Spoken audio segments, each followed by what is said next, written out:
It was a spectacle worthy of new wonder and jubilee for all the angelic spirits, to see, in this heavenly place, never touched by other feet, a humble maiden consecrated as their queen and raised to the closest proximity to God of all the created beings.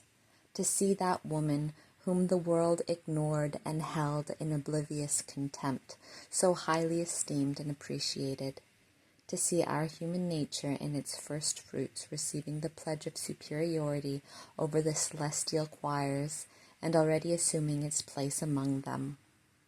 Oh, what a holy and just envy must such a strange wonder have caused in the ancient courtiers of that heavenly Jerusalem! What thoughts rose up within them in praise of its author? What sentiments of humility did it awaken in them, subjecting all their high understandings to the decrees of the divine will? They saw that he was holy and just, who exalted the humble, who favored human lowliness and raised it above the angelic choirs. While the inhabitants of heaven were lost in their praiseworthy admiration, the most blessed Trinity, according to our imperfect mode of understanding and speaking, conferred within itself how pleasing in its sight was the Princess Mary, how perfectly and completely she had corresponded with the blessings and gifts confided to her, how adequately she had augmented the glory of the Lord, and how free she was of any fault, defect, or hindrance that might compromise the dignity of her predestined motherhood of the Word. Accordingly, the three persons of the Trinity resolved to raise this creature to the highest position of grace and friendship of God, such as no creature had ever or would ever attain. And then and there they gave to her more than to all the rest of creatures together. The most blessed Trinity was pleased and rejoiced in seeing that the supreme holiness of Mary was such as had been conceived and determined for her in the divine intellect. In correspondence with this holiness, and as a completion of it, and as a testimony of the benevolence with which the Lord wished to communicate to her ever new influences of his divinity,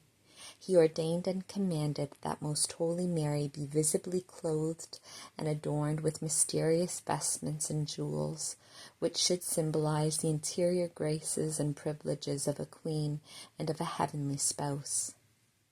Although such bridal adornment had already been conferred upon her before that time, when she was presented in the temple,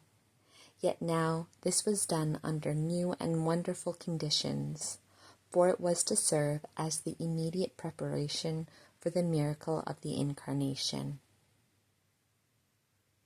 Presently, therefore, upon the command of the Lord, the two seraphim clothed Most Holy Mary with a tunic or ample robe, which, as a symbol of her purity and grace,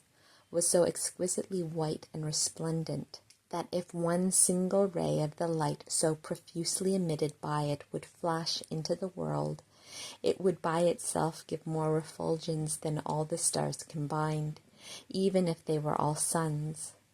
And in comparison with it, all the light which is known to us would appear as darkness.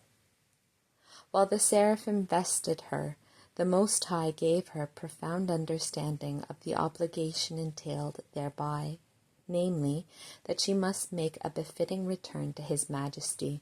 by proportioning her faithful love and the exalted perfection of her actions to that which she had now learnt.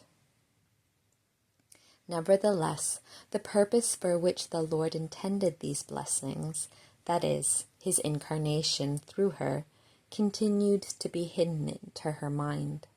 All the rest of the mysteries Our Lady understood, and for all of them she humiliated herself with ineffable prudence, and she asked the divine assistance for corresponding to these favors and blessings.